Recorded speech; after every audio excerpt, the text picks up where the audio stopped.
वैशाली लोकसभा क्षेत्र में मामला फंसता जा रहा है। एक तरफ मुन्ना शुक्ला राष्ट्रीय जनता दल के टिकट पर उतरे हैं, तो वहीं दिनेश सिंह की पत्नी वीणा देवी वहां से मैदान में खड़ी है और ऐसे में मामला पेचीदा होता जा रहा है। जातीय समीकरण की बात करें तो कोई किसी से कम नहीं पड़ रहा है। इस क्षेत्र के जातीय आंकड़ों पे गौर करें तो इस क्षेत्र में सबसे ज़्यादा राजपूत जाति के मतदाता हैं, जिनकी संख्या 3 लाख के आसपास है। और ऐसे में दिनेश सिंह की पत्नी वीणा देवी, जो लोक जनशक्ति पार्टी के टिकट पे चुनाव लड़ रही है, वे फायदे में दिख रही है। लेकिन यहीं दूसरी ओर बात करें तो यहाँ पे यादव भी 2.5 लाख हैं और मुस्लिम 1.5 लाख हैं।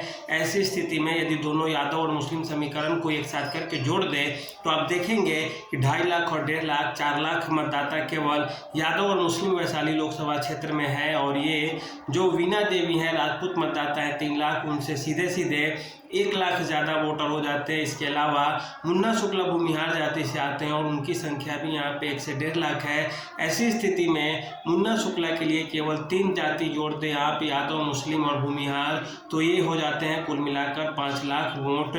और ये राजद को यदि मिल जाते हैं तो लड़ाई सीधे सीधे फंसते चली जाएगी। और इसके अलावा बात करें तो वहाँ पे जो दलित मतदाता हैं, जो पासवान बिरादरी से आते हैं या अन्य बिरादरी से आते हैं, उनकी संख्या भी जोड़ दें, ब्राह्मण की संख्या जोड़ दें, फिर भी इस 5 लाख का मुकाबला करना इतना आसान नहीं होने वाला है। बात करें तो 18 से 20 लाख की आबादी वाले लोकसभा क्षेत्र वैशाली को लोकतंत्र की जननी भी कही जाती है। और यहाँ से रघुवंश सिंह, जो राजद के कद्दावर नेता थे, वे यहाँ से चुनाव लड़ते थे और जीतते भी थे।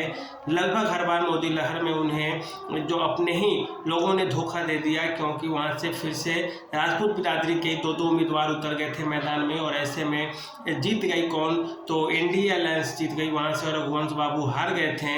इस बार जो मामला फंसा है वो मुन्ना शुक्ला उस क्षेत्र के एक कद्दावर नेता है और मजबूत दावेदार है। दिनेश सिंह एक वर्चस्व वाले नेता समझे जाते हैं, जो पहले राजद के लिए काम करते थे, लेकिन अब राजद के उल्टे खेमा में आ गए हैं। भाजपा, जदयू और चिराग पासवान की लोजपा की जो अलायंस है उसके टिकट पे चुनाव लड़ रहे हैं। लेकिन इस बार क्या है कि मामला उलझता जा रहा है, खुद वे भी कॉन्फिडेंस में नहीं है। और मुन्ना शुक्ला की बात करें तो वो भी कॉन्फिडेंस में उतने नहीं है कि कौन जीतेगा कौन हारेगा। प्रत्याशी कोई भी हो, उसके अंदर तो आत्मविश्वास होता ही है कि वो खुद जीत ही रहा है। लेकिन आप जब आंकड़ों पे गौर करेंगे तो देखेंगे यहाँ पे इस तरह की टक्कर है कि जिसके बारे में कुछ भी कहना किसी के लिए इतना आसान नहीं दिख रहा है। क्योंकि जीत हार के जो अंतर इस लोकसभा क्षेत्र में होते भी आए हैं, वो पहले भले ही 2 लाख 1.5 लाख का रहा हो, कभी कभी तो 80-90 हज़ार तक का आंकड़ा रहा है जीत हार का। लेकिन अब सारे के सारे जो दारोमदार है, जिसे बोला जाता है कि हर चीज़ किस पे निर्भर करेगा, तो वह है नीतीश कुमार के जो मतदाता हैं, जिन्हें अति पिछड़ी जाति से संबंध करके देखा जाता है। और इनकी संख्या भी यहाँ पे 18 से 20% है। और ये छोटी छोटी जो जातियाँ होती हैं, उनके वोट कहाँ जाएंगे, किस पाले में पड़ेंगे, इस पे निर्भर करेगा। मुन्ना शुक्ला की बात करें तो वे व्यक्तिगत रूप से उनका जो अपना व्यक्तिगत वोट बैंक है इस क्षेत्र में काफ़ी ज़्यादा है। वीणा देवी हैं, उनका भी व्यक्तिगत वोट बैंक अच्छा है, क्योंकि इन लोगों की जो कर्मस्थली रही है दोनों की, दिनेश सिंह हो या मुन्ना शुक्ला, दोनों का मुजफ्फरपुर, लालगंज, वैशाली के आसपास के इलाके में इन लोग को ज़्यादा तवज्जो दी जाती है। एक अच्छे नेता के रूप में क्षेत्र के समझे जाते हैं। कद्दावर है, ताकतवर है, सारी चीज़ें हैं, दोनों पैसे से मजबूत है, दोनों व्यक्ति से मजबूत है, व्यक्तित्व से मजबूत है।